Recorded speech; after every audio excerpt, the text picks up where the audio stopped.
চীনের president Xi Jinping এর সাম্প্রতিক কিছু সিদ্ধান্ত ঘিরে রাজনৈতিক মহলে আলোচনা শুরু হয়েছে। তিনি কি ধীরে ধীরে ক্ষমতা ভাগ করে দিচ্ছেন, নাকি ভবিষ্যতের জন্য প্রস্তুতি নিচ্ছেন? 2012 সালে দলের এবং 2013 সালে রাষ্ট্রের শীর্ষ ক্ষমতা নিজের হাতে নেওয়ার পর থেকেই জিনপিং একছত্র শাসক হিসেবে পরিচিত।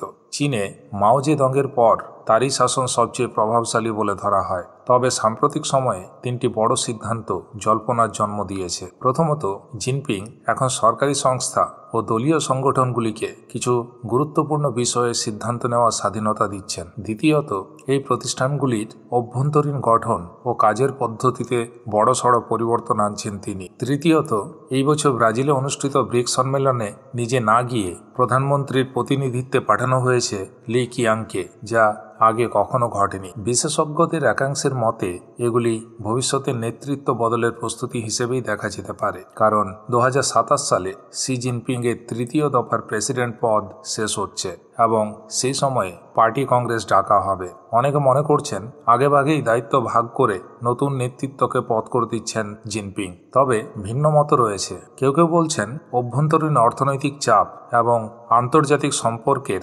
চ্যালেঞ্জের কারণে জিনপিং একার পক্ষে সবকিছু সামলানো কঠিন হয়ে পড়ছে, তাই দায়িত্ব ভাগের পথে হাঁটছেন তিনি। আরও একটি অংশ মনে করছে জল্পনার কিছুই সত্য নয়, বরং জিনপিং এখনো বড় কৌশলগত পরিকল্পনায় ব্যস্ত, তাই কিছু প্রশাসনিক কাজ অন্যদের হাতে তুলে দিচ্ছেন। এতে তার ক্ষমতা কমছে না, বরং কেন্দ্রীয়তা বজায় রেখেই ভারসাম্য তৈরি করছেন। তবে ক্ষমতা ভাগ না কৌশলগত সিদ্ধান্ত, মতভেদ থেকেই যাচ্ছে।